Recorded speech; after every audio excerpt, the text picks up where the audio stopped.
పారదర్శకత పాలన, law and order, Disha app లాంటివి రెవల్యూషనరీ రిఫార్మ్స్ తీసుకొని వచ్చి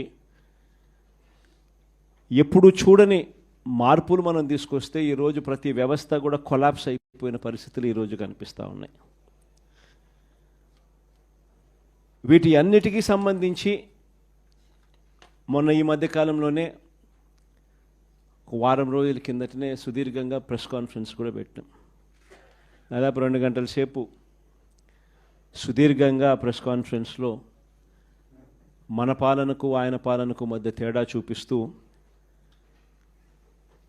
ఆ ప్రెస్ కాన్ఫరెన్స్లో చంద్రబాబు నాయుడు గారు చేసిన మాటలు ఏమిటి, ఎన్నికలప్పుడు ఆయన చెప్పిన మేనిఫెస్టో ఏమిటి, ఎన్నికలప్పుడు ఆయన ఆ మేనిఫెస్టోను చూపిస్తూ ఆయన మాట్లాడిన మాటలు ఏమిటి, ఆ తర్వాత ఎన్నికలు అయిపోయిన తర్వాత ఆయన ఇవాళ చేస్తూ ఉన్న మోసాలు ఏమిటి, అబద్ధాలు ఏమిటి అని చెప్పి క్లియర్ కట్గా అందరికీ అర్థమయ్యేట్టుగా వీడియోలు కూడా ప్లే చేసి చెప్పడం జరిగింది.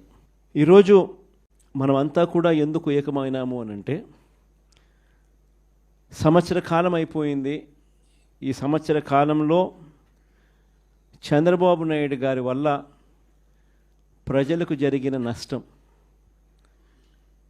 2 సంవత్సరం చంద్రబాబు నాయుడు గారు ఇస్తాను అని చెప్పిన ఏ హామీని నెరవేర్చకపోవడం వల్ల ప్రతి కుటుంబానికి, ప్రతి ఇంటికి జరిగిన నష్టం ఎంత. ఈ సంవత్సరం తాను అవే పథకాలు మళ్ళీ ఇవ్వని కారణంగా మళ్ళీ ఈ సంవత్సరం జరగబోతా ఉన్న నష్టం ఎంత. రెండవది, మన